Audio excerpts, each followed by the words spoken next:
The play, written by Oscar Wilde, was first performed in 1895 at the St. James Theater in London. It's a satire on the Victorian norms and ways of life and has become Wilde's most enduringly popular play. The Importance of Being Earnest returns to the stage this weekend. Stroller Theater's production premieres tonight, and our Michael Bruno goes backstage to check it out.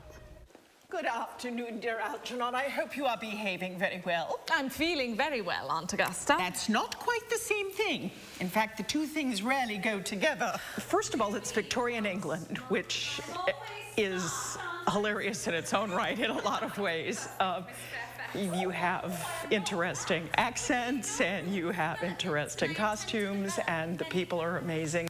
I'm sorry if we are a little late, Algernon, but I was obliged to call on dear Lady Harbury. Lady Bracknell is, she represents Victorian England as a whole, I think, and the tradition of that, the manners of that, and the rules of society.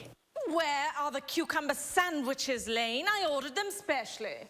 There were no cucumbers in the market this morning, sir. I went down twice. No cucumbers? No, sir. Kind of a comedy of manners, and it pokes fun at the mores and the time. I am greatly distressed, Aunt Augusta, about there being no cucumbers, not even for ready money. The Importance of Being Earnest is about finding your true love. But in midst of finding your true love, there's always issues and problems, right? You have to find out who you are first. No, it would put my table completely out. Your uncle would have to dine upstairs. Fortunately, he is a cousin. I think it's about two friends who lead double lives.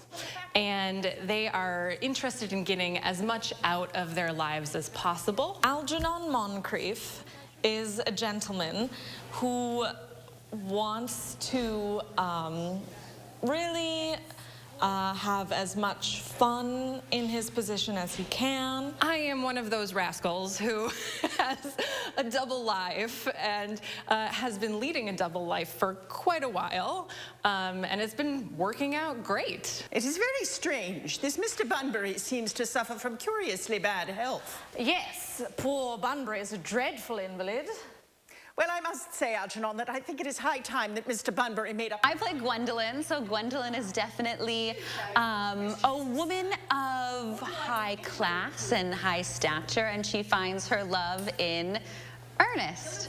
And Gwendolyn definitely is in love with everything that comes with Ernest and who he is and how earnest he can be as well. And it's a big play about mistaken identities as well. Yes, and that's that's the kind of trick with the name Ernest and being honest with yourself. I should be much obliged if you would ask Mr. Bunbury from me to be kind enough not to have a relapse on Saturday, for I rely on you to arrange my music for me.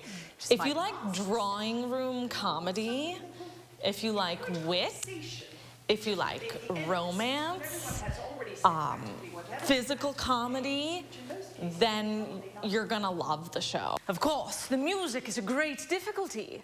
You see, when one plays good music, people don't listen. And when one plays bad music, people don't talk. But I'll run over the program I've drawn out if you will kindly come with me to the next room. Thank you, Algernon. It's very thoughtful of you. I'm sure the program will be delightful. After a few expurgations, French songs I cannot possibly allow. People always seem to think they're improper and either look shocked, which is vulgar, or laugh, which is worse. But German sounds a thoroughly respectable language, and indeed I believe is so. Gwendolyn, you will accompany me? Yes, Mama. It's a classic, 1895. Yes, it is. It's a very classic Oscar Wilde, you know. As opposed to, and they have some women playing men's roles. They do. Scott Bennett said they were going to cast people who were just going to be good actors, whether they were playing men or women playing men or men playing women. And they're wonderful. I mean, they're really, really talented. And it's really funny. It's a very funny play. Well, and I think it's really timely, too, because some of the main messages, class, social constraints, they lend themselves to now, too. It does. It still holds up. It's amazing. And the actors are like really fascinated by the fact that it all is very contemporary, even though it was written centuries ago. Yeah, Centuries? Yes. 1895, yeah. That's true. Those were the days. The Importance of Being Earnest at Bartell Theater tonight through May 14th on the weekends. Tickets are bartelltheatre.secure.force.com. It's that time of the week. It's Friday! On All-Star Cast. Jim, Dana. Welcome. Hi. I came back. Thank you, Michael. Thank you. Jim. Have a good weekend. Thank you. Thanks, Dana. She's a final check of your forecast coming up, don't you? It's true. I'll be there. That's Ernest. I do.